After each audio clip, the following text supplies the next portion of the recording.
fourth pick in the 2015 NBA draft, the New York Knicks select Kristaps Porzingis, Liepāja, Latvia. He last played for Sevilla, Spain. I mean, it's my dream to play in the New York Knicks, as I said in the interviews before the draft, and it's just an amazing feeling being drafted by the Knicks and given this opportunity to play in such a basketball city, and hopefully I can be a part of something special. All right, the Knicks trade Porzingis to the Dallas Mavericks. Twitter's freaking out. Everybody's freaking out. This is insane. Nobody saw this trade coming. We're going to break it all down, give all our initial thoughts to this absolutely insane trade in the NBA today. Also, guys, we're putting out a special Super Bowl podcast, Steve and I. If you like football, you want to know who's going to win that game, go check us out. Go listen to that. And big favor to ask of you, keep us going. Podcast is on Apple Podcasts. Please like and just leave a quick review. Thank you, as always, for listening and checking out the Trophy Talk podcast. Let me bring in Steve right now. Here we go. Terrific. How great is the NBA? Oh, my God, it's the best. It is incredible. We're doing an emergency Terrific Talk Porzingis podcast here. We had to do it. We're skipping the intro music. I was shocked by this. This is one of those NBA trades where you're hearing all these trades, the Knicks and the Mavs are talking, but Porzingis' name was never thrown into any of those rumors. And it was cool. I kind of went back in time because when this all went down, I was on the phone with my mom. So I had no idea that this trade happened. I had no idea it was coming. I hang up and I look down at my phone. I've got 80 text messages. Porzingis traded. You see this monster trade. It was the coolest thing. It was like going back in time, when you just found out randomly. You weren't on Twitter, you weren't on social media. The Knicks have traded Kristaps Porzingis, Courtney Lee, and Tim Hardaway Jr. to the Dallas Mavericks for Wesley Matthews, Dennis Smith, and DeAndre Jordan. Looks like the deal will also have the Mavs sending future first-round draft pick to the Knicks. Maybe 2 future first-draft picks. I'm seeing on Twitter. The original report was 1. Monster trade. This is huge. Where were you? What do you think? Hearing everything you said, I agree with you in terms of that kind of going back in time. It's almost like something happened.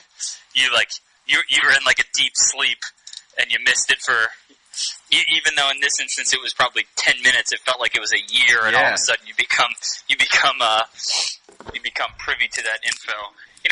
Looking at this again. Same type of deal as you. There was just never any talks about Kristaps. I know, earlier, before it went down, I had, someone in one of my group chats send a thing breaking talks between Mavs and Knicks about Kristaps, and then 30 minutes later the deal's done, and it was kind of everything just happened rapid fire so fast. Yeah. But again, I didn't really know what to think because it all came together so quick and wasn't really prepping for this type of news, especially because the talk's all been Anthony Davis, right? Looking at how it shakes out, I heard Wesley Matthews, you hear Dennis Smith Jr., you hear DeAndre Jordan. I mean, the Knicks better be getting 2 first-round picks because if not, they just got totally fleeced on this deal. It's a huge gamble. It's a big gamble, and maybe they're thinking, it's because I was listening to Russillo got on Will Kane a little bit. I didn't want to listen too much to people because I didn't want them to influence what my thoughts were. But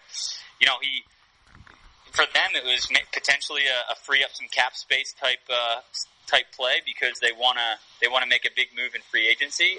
Exactly. I feel like their selling piece to some of these big time free agents was being able to play with Kristaps Porzingis. Yes, that was the original plan. That is what the Knicks have told Knicks fans since the day that they drafted him. Porzingis was the future.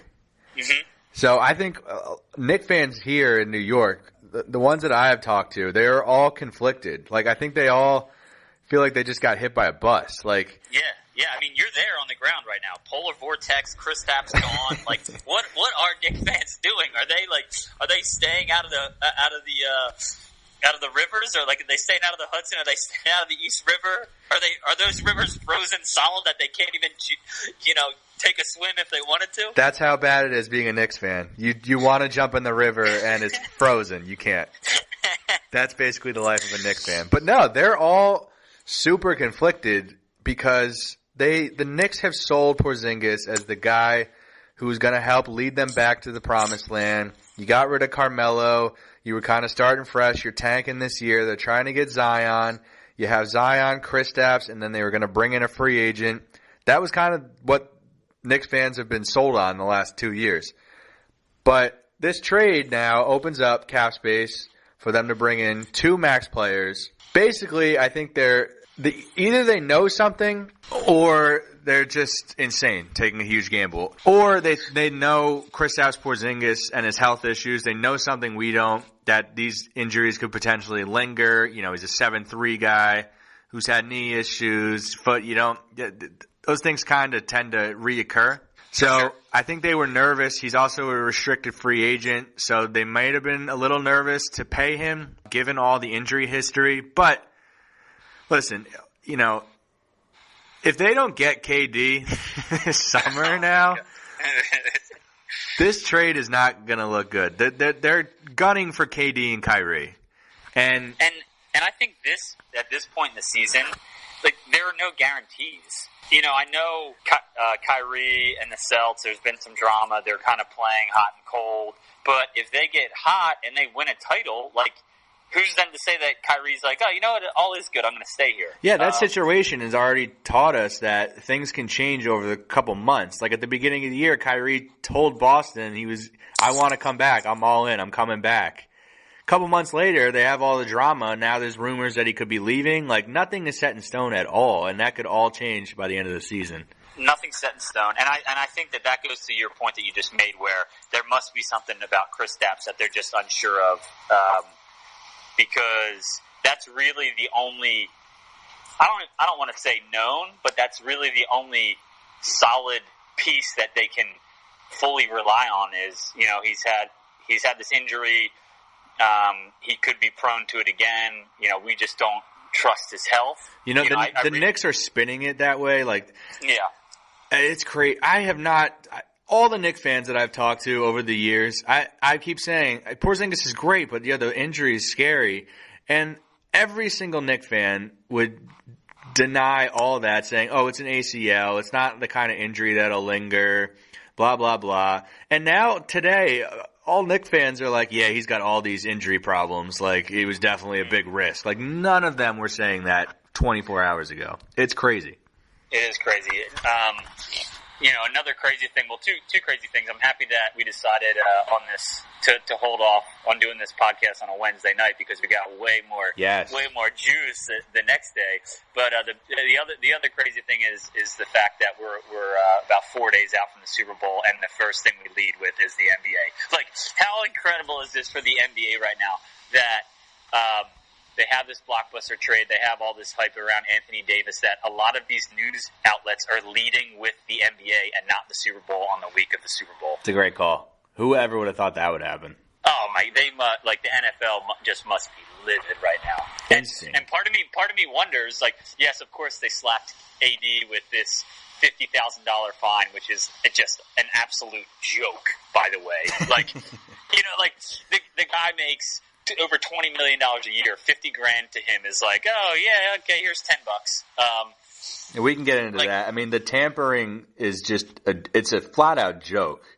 What's going on right now? LeBron James's guy is Anthony Davis's agent. How can there be no collusion there? Like, it's absurd. And LeBron's team is gunning for him. It's just, and I'm sure it happens all the time. It's just, because it's this, in this day and age, social media, like, you're just going to hear about it more. I heard earlier today that AD now is saying that, the Pelicans can trade him to wherever they want. He's only going to play with that team for a year, and then he's going to resign, and then he's going to sign in free agency with the Lakers. So he's basically saying he's going to be in LA one way or another, whether via it be trade or via it be 1 year with a team, and then signing with them in free agencies. But with all of this, I'm not. Let's go down the conspiracy theory road. is the NBA trying to play in general? As well, they always like to say the NFL, the shield is the NBA trying to take a little bit of shine from the NFL in this big week? And are they pulling some strings behind the scenes like, hey, all right, we're going to get you guys to do this. We're going to get you guys to do this. We want this to leak. We want this out in the news. This is how we're going to stay relevant. I don't know. It's great timing, and it's also smart by the NBA that they've put the trade deadline right around the Super Bowl now. So stuff like this can happen. It can. I don't think that was done by accident. I don't think. Yeah, I think that there was a purpose. There was a method behind the madness. In reality, in most instances, January, the NBA kind of just goes dead, right? I mean, Luckily they have James Harden going insane for the month of January. That helped them. But typically it's like all NFL all the time. And I mean, even you and I, who we both love the NBA, I always have a few weeks stretch there where it's like the only NBA viewing I'm doing is checking checking the Sports Center app at the end of the night to see what the scores are. Like, I'm not tuning in for game. You know what I mean? Yeah. It's a dead time, unless you're the red hot Brooklyn Nets, and we are watching that very closely. Oh yeah, you're locked in. 11-3 in January. Don't worry. But all right, let's take a step back here. Mm-hmm. This Porzingis trade. So for the Knicks, I think it's a kind of a wait and see. We'll see how it goes. I just Porzingis is really, really good. He's really good. I saw him play up close. He's one of those, we talked on the podcast the other day, like, who are fun players to see play live. Mm-hmm. He was actually really fun to see, and I'm by no means a Knicks fan. But I like Porzingis. I like his game. He's only 23 years old still. Super young. The Knicks are spinning this, that they're trying to make Porzingis seem like he's kind of a dick and he's like a prima donna. But you know what? Porzingis is not, like, the Knicks are not a good situation. Like, Porzingis is saying, like, I'd like to play for a winner. Like, what the hell are we doing? I don't think that makes him a bad guy. Like, these are, like, justified questions. Knicks have been a little sensitive to that. So I'm not buying that Porzingis is a bad guy and he's going to be a problem wherever he goes. So, and I mean, his deal with the Knicks, it hasn't been good for a while. Like, what was the drama last offseason? Like, he left the building, he wasn't returning anyone's calls, they were trying to reach out to him, they didn't know where he was. Like, yeah, Phil Jackson wanted to do an exit interview at the end of the year, and he just didn't go. He dipped out. So it's not like this just happened overnight. I mean, there's been issues with their dynamic for a little while now, and I agree. It's they're gonna put themselves in the best light they can. However, there's two sides to every story, and it's been well documented, the dysfunction of how the Knicks are run. And if a player decides, like, hey, this is my window, right?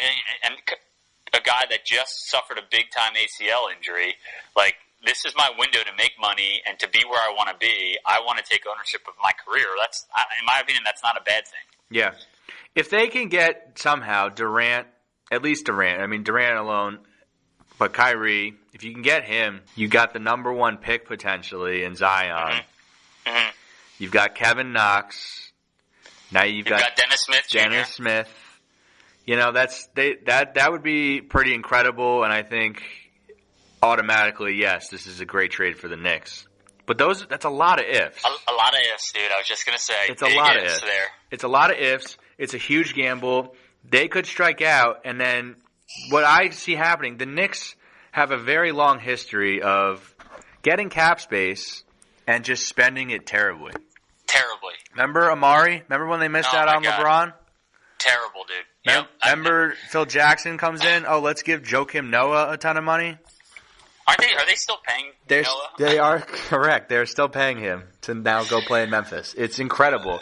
Long history. So anyway, if I'm a Knicks fan, I'm freaking out. If KD, Kyrie, Kawhi, if none of that happens, I could totally see them overpaying like Kemba Walker or Chris Middleton just to try to save face and then just repeating the cycle and screwing yourself all over again. It could happen. I would say at this point there's a better likelihood that it happens just because of their track record. And, again, there's so many teams that are going to be gunning for these guys that, at this point are healthier than the Knicks.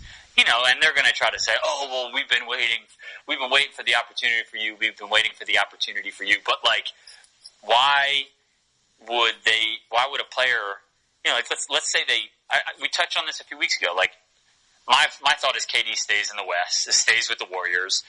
If he leaves the Warriors, he will come east. So, yes, of course, the Knicks are a decent landing spot. But let's say they only get one of those guys. Let's say they get Kyrie, which I feel like I said a few weeks ago. Why would Kyrie want to leave the Celtics, who are established, to go to a team that's a total unknown and is still a few years away? Yeah. I get it. This is a huge gamble by the Knicks. What about from the Dallas side though? Doncic and Porzingis, that's freaking awesome. That's incredible. I know, it is great. Now the problem is they're in the West and they're going to have to play against LeBron and Harden and that team up in the Bay Area. I think they have a couple good players up there, right? Yeah, they'll be in the playoffs, I think. Yeah, I think they're going to make it. So, as much as that's a great move, Dallas is probably pumped to have the Unicorn and the Don on the same team. What's it going to get them?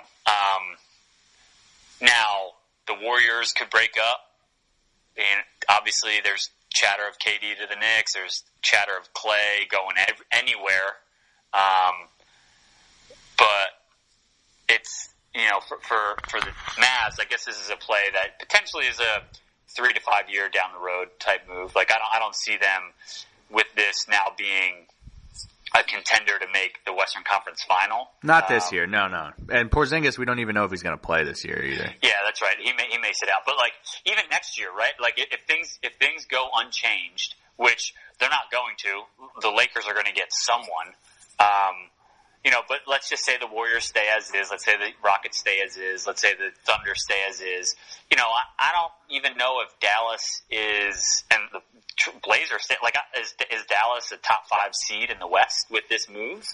I don't know. They're probably the 5 to 8 seed. I could see, but it's definitely you can build around these guys. These guys are still super young. This is a move for the future. And I agree with that. Now they're not going to be in a position to draft anyone young, so they're now going to have to be aggressive in free agency. And Mark Cuban and their team, obviously, to get Doncic on trade night, to get Porzingis now, they're savvy. So I think that they've got the framework. They got to fill in some rooms, but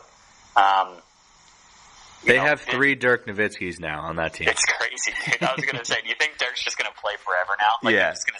They're just going to put him in a corner and just say, hit the open shot when we send it to you. All day. It's incredible.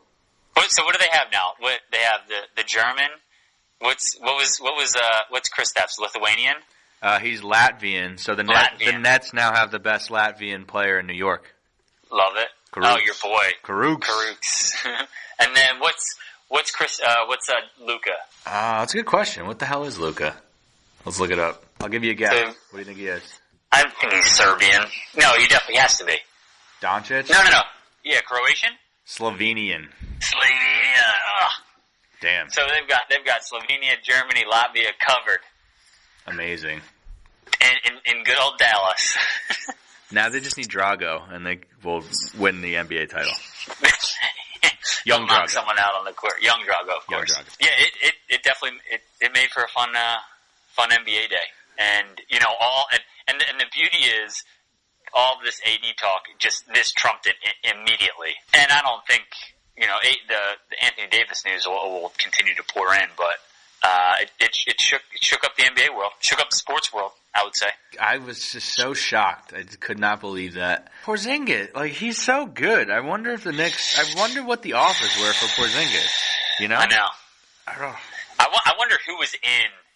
Who was in on trying to go after Porzingis? You got to think that if he was on the trade block, with how the Lakers had to have put something in, right?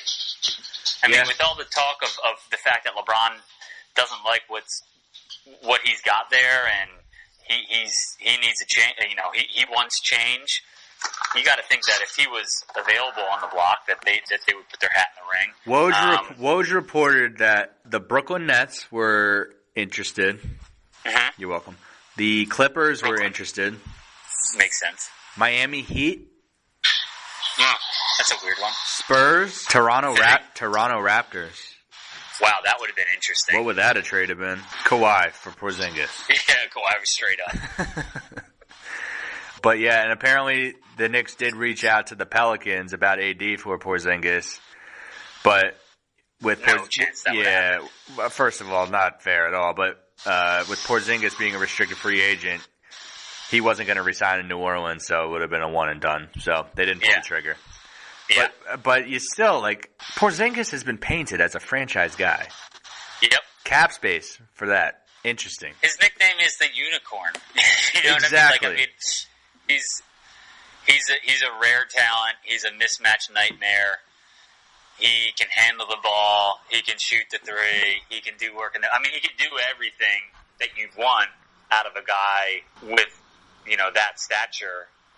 So for it to be a cap space move, it's a big time. I mean, you said it. We'll repeat it. It's a big time gamble, man. No guarantees. No guarantees. I'm looking at the NBA standings right now, by the way. How many wins do the Knicks have? The Knicks are... That's another thing. The Knicks are in full-blown tank mode. The Knicks have never tanked well at all.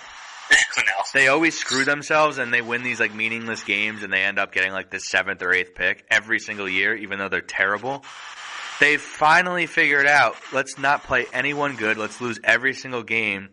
And now everyone here is like freaking out. It's so hard not to try to win in New York. Like Knick fans want them to tank. Everybody wants them to tank, but no one has the patience. Everyone, why isn't Cantor playing? This is horrible what the Knicks are doing. It's crazy here. The beauty too is, and we touched on this in the over-unders. Like, of course, the Knicks do it right the year that they don't even have like a surefire lock at the number one pick if they have the worst record in the NBA. It's amazing. Of course, it's the year they pick it. They're so stupid. But so the Knicks right now have the worst record in the NBA. They are 10-40. Oof. But the Suns are right there. The Suns have won 11 games.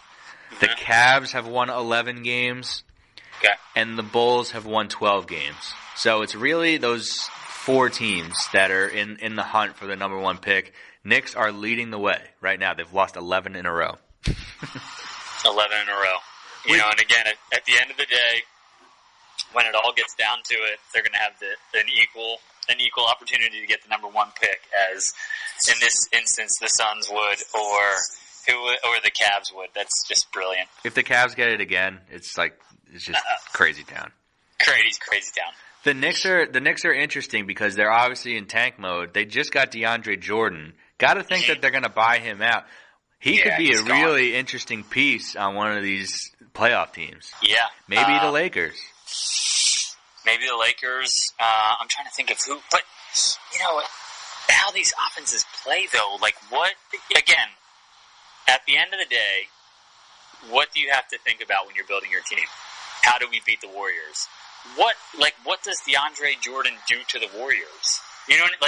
There comes a point where he just can't even be on the court because everything they're doing, whatever strength he brings is just neutralized. Fair. Maybe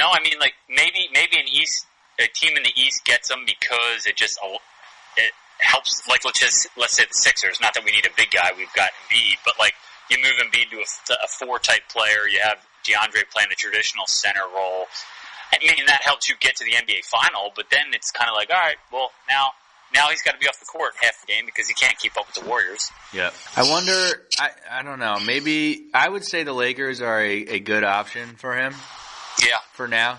Back to LA for him. Maybe Houston with Capella hurt and banged up right now. I was thinking Houston would probably be the closest because of Capella's injury. I mean, I actually was just at the game, Sixers-Lakers the other night at the Staples Center. It was great. How was that? It was great. Dude, Staples Center is sick. It's obviously a storied franchise, so they have a cool little plaza area out front with statues of Magic and Kareem and Shaq and Jerry West, Elgin Baylor, Wayne Gretzky. It's cool. I don't know why you're naming every single great Laker but Kobe. I took that as a slight. So Kobe doesn't have a statue yet. What's that about? What are we waiting for?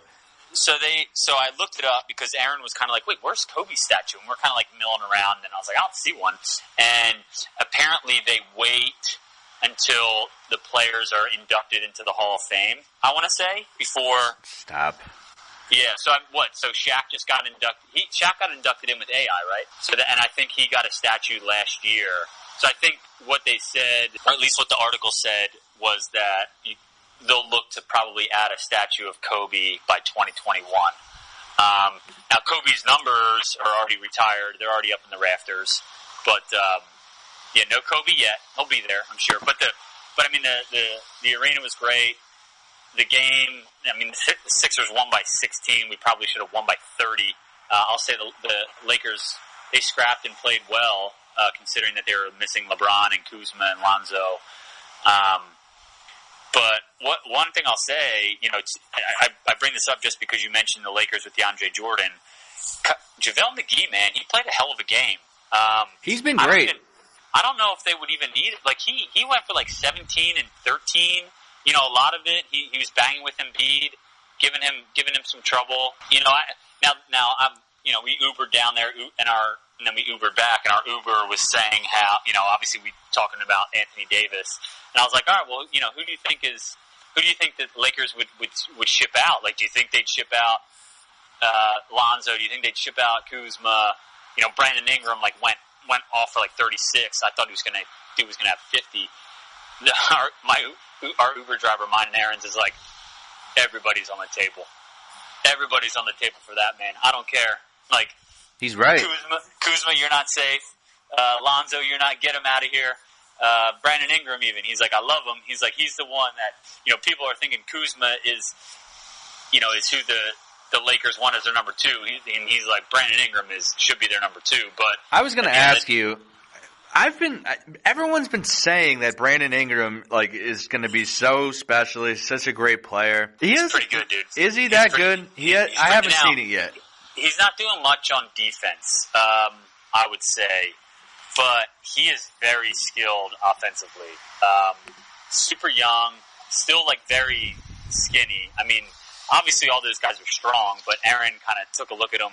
We're in the stands, right? And you can't tell how big these guys are, but she's kind of like, oh man, that guy looks like he needs to hit the weight. He's got very good offensive skills. He can create a shot off the dribble. He can move without the basketball. He's got a very good offensive game, which obviously is paramount in today's NBA.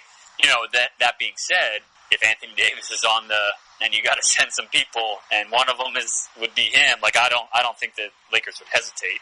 Yeah, I think they would send other people before him if they could. They're not gonna lead off a trade deal with Brandon Ingram. They'll probably start with Kuzma or maybe Lonzo or some other pieces. But Ben Simmons on the trading block yet? Nah, dude, he's not on the trading block. Ben Simmons for AD?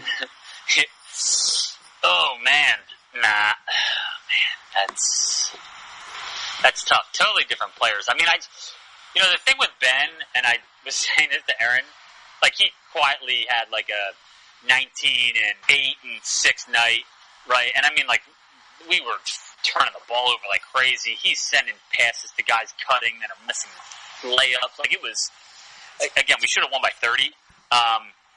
He can't shoot, dude. He literally just can't shoot the basketball. I was watching him in warm-ups. Bad? I don't know, he doesn't bend his knees. I don't know, even free throws, he just stands there and just shot puts it up to the basket, and it's just bend your knees. I don't. But if he's a distributing point guard and we can get let's say another shooter around him, I don't really know if he needs to be a shoot. I don't know if we need to rely on him to shoot. But I think he needs his own team somehow. To be honest, just to run the show. And I think that for the most part they let him do it.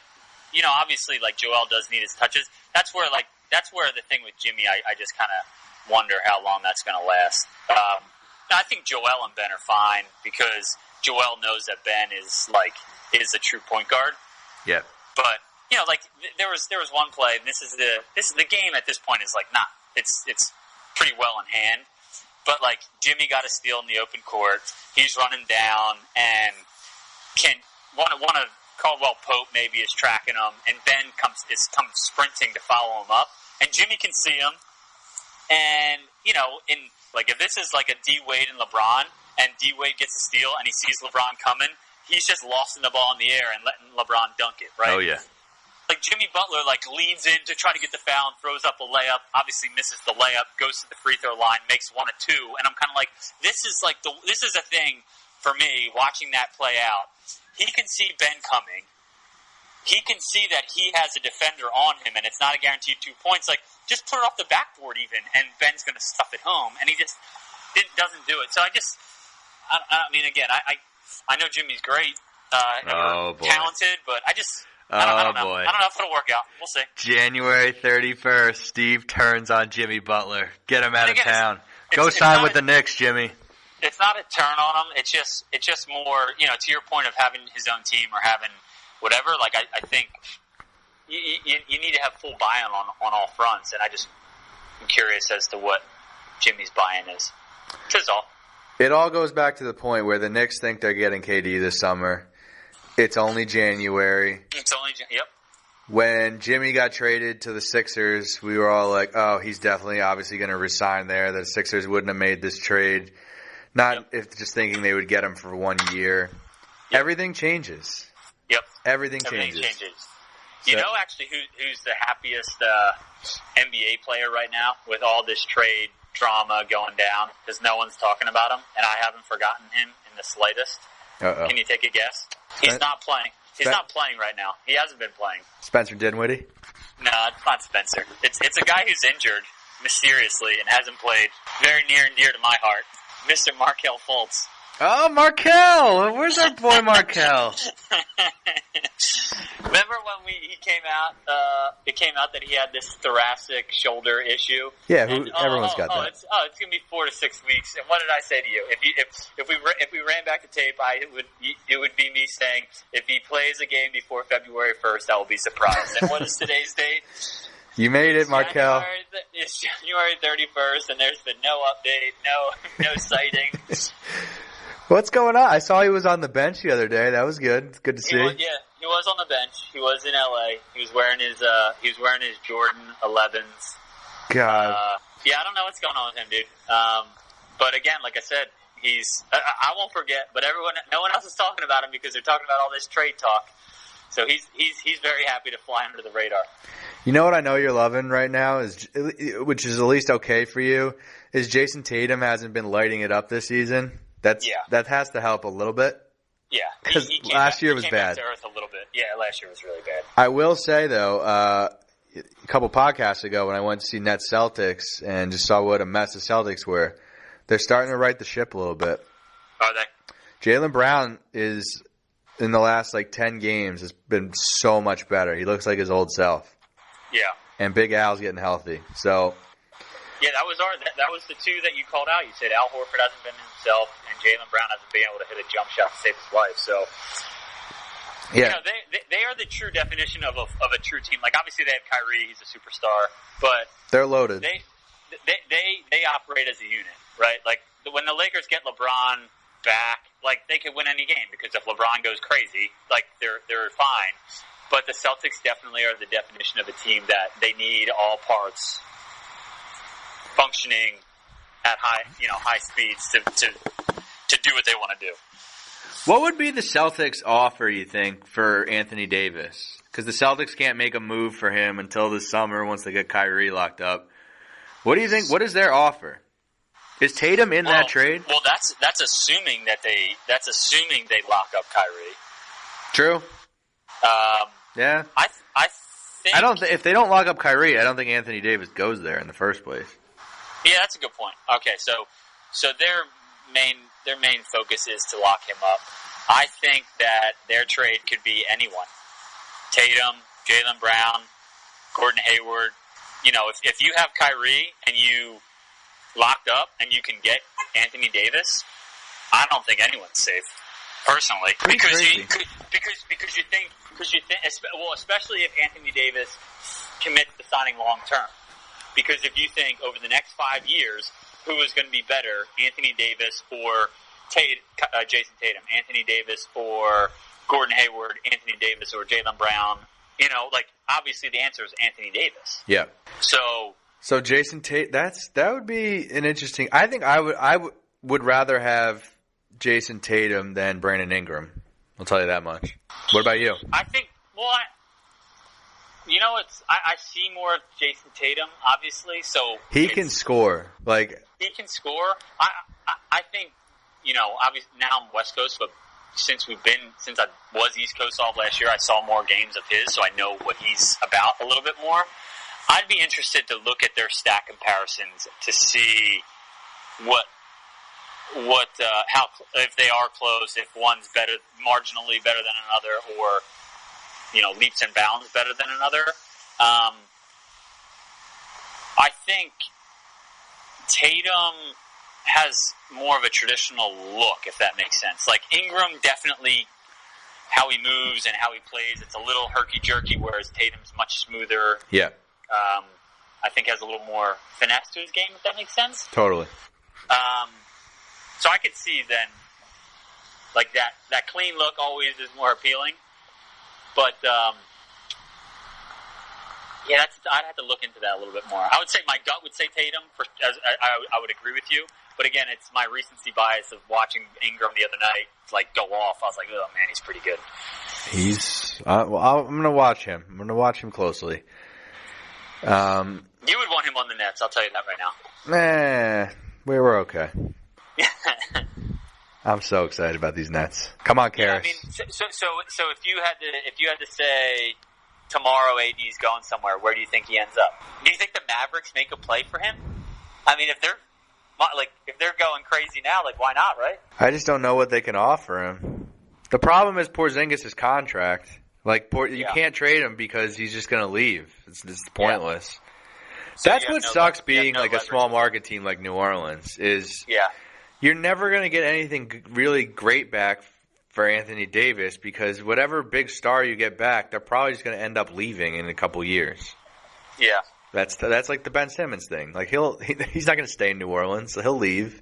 No, he would never stay in New Orleans if we traded him. Yeah. Shit, dude, there's talk that he may not want to stay in Philly. So I know. He wants to be neighbors with you in L.A. Yeah, he wants to go hang out with his girlfriend. Yeah. Shout out Kendall. If you're an NBA player, do you want to date? I guess sometimes these guys don't care, but do you want to date someone that is more popular, makes more money than you?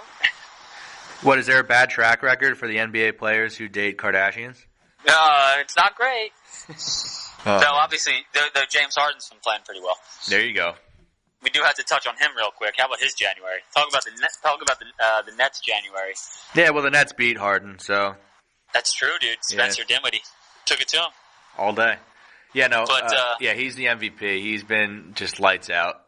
He's finally getting his due too, because I feel like in the last couple of years he really has been a top 5 player, and for whatever reason, I feel like he kind of got left off the list in terms of a really great players.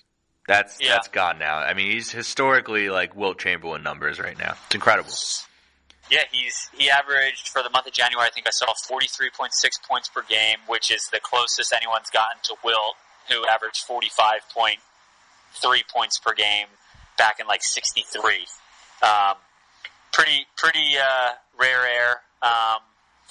It's funny though because we were in panic mode there a little bit for the Rockets because of how he played, and the calendar turned and a new James Harden showed up because I would say through the first 2 months of the season he wasn't in MVP talks. No, they were terrible. The Rockets were losing. 1 month, he turned it all around. He saved the season. You know what we talked about in our NBA Overs Unders podcast? A team that's very interesting, and we thought Vegas knew something that we didn't. Mm-hmm. The Portland Trailblazers. Mm-hmm. We thought they would be dishing out trading either Dame or CJ. Or both. There was a lot of Dame Lillard to the Lakers buzz. Yeah. Which I think would still be super interesting if the Lakers could make that happen. But they're clearly focused on Anthony Davis. What is their record right now? Portland's a 4 seed right now. They are 32-20. So their over-under was 42. Yeah. It was strange. we all were kind of like, I think my line was, when I saw that over-under, I went to their roster to make sure that Damian Lillard and CJ McCollum were still on the team. Yeah. What did Vegas know that we didn't know? But they're sticking together. They're winning. I don't think they're going to break it up. Like, they're having success. I don't know. Interesting, though, to keep an eye on. Everyone forgot about that, but one of those guys could be moving in the next week. I wouldn't be completely surprised. That's a good call. That's very astute of you to just keep all possibilities open, because if today taught us anything, you never know. You never know. What quick check. What are our seeds right now? Nets, Sixers. What are we looking like? Sixers a 3 seed right now? Nets are a 6 seed, baby. First round. Are we the 3? Yep. I don't go because Indianapolis has had. Oladipo going down. Yeah, they're screwed now. Which makes things super interesting. Like, we could definitely be. You become a 4 seed. We could become a 1 seed if you. Get out of here. If you look at the roster. No, but we are on course right now to play each other in the playoffs, first round. This is brilliant. I'm so pumped. I'm coming back. Indiana's going to fall out. The only wrinkle is you got to hold off the Celtics. They're the 4 seed. Yeah, it's so what? And then it's Bucks and Raptors. Bucks, Raptors, Sixers, Pacers, Celtics, Nets, Heat, Hornets. Hornets, man. Hornets are sneaking in. What are we behind? Raptors, Bucks right now. It's tight, right? You're 3.5 behind the Raptors and 4 behind the Bucks. Okay. And you're 1 game up on the Celtics. Okay. That's a tight top 4. Yep. I hope that we have the Bucks a couple times here this second part of the year, because I think that we could gain some ground on them. I know they're a good team. I just think we match up well against them. By the way, you still have a losing record on the road. Oh God, I know, it's so bad. It's kind of weird. What's our home? How many home games have we lost? 3 all year? 4? 21-5 at home. 21-5. Pretty dominant. That's amazing. One of the best records in the league at home. Youth, man. Well, not only youth, but I just think the fact that, we had this identity, and, with the Jimmy trade, off went Dario, off went Covington, which I'm at this point, I think that gives us a better opportunity to move deeper into the playoffs, but I think there was definitely some growing pains there for a little while. Are you guys going to make any moves for another shooter? If we could get another shooter, I would love it. I just don't know who we'd make a move for, like a Corver. Do we want another JJ Redick? In my ideal world, we would somehow get another dynamic swing guy that can make things happen on his own. I know Jimmy can do it. Obviously, has hit 2 game winners since we've gotten him, but I want someone else that's more guard oriented. You know what I mean? Not that he's not, but he's a small forward. I want someone that's can D up like a Steph potentially, but then also go at him as well. If that makes sense. D'Angelo Russell for Embiid. Who says no? Yeah. Chanceless. You could use Russell.